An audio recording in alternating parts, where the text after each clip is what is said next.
1918 metais, vasario 16 mes atkūrėme savo nepriklausomybę. Pirmininkas tuo metu Lietuvos tarybos buvo Jonas Basanavičius. Jis buvo išrinktas trumpam tik tai priimti Lietuvos nepriklausomybę, nes iš tikrųjų pirmininku buvo Antanas Smetona, bet norint priimti ne pagal deklaraciją, kuri buvo 1918 metais gruodžio 11 dieną. Ir keturi asmenys pasitraukė iš tos tarybos. Kad jie grįžtų, buvo nuspręsta, kad tegu būna pirmininkas Jonas Basanavičius. Lietuva pirmiausia yra namai. Mano tėvynė. Tėvynė. Nu viskas. Dainos, medžiai, mano sodyba, vaikai.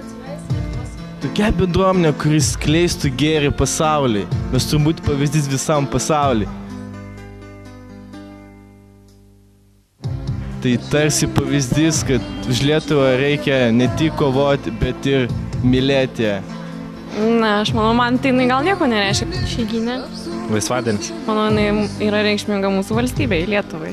Patriotiškumo, pilietiškumo tokia savotiška prisiminimo akcija, kuomet prieš daugelį metų Lietuva tapo nepriklausoma valstybė, oficialiai pasiskelbė. Čia matyti labai priklauso nuo situacijos.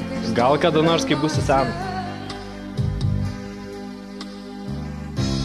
Lietuva tėvynė mūsų, tu didvyrų žemė. Iš praeities tavo sūnus, tai stiprybė semia, tegul tavo vaikai eina vien tokiais dorybės, tegul dirba tavo naudai ir žmonių gerybei.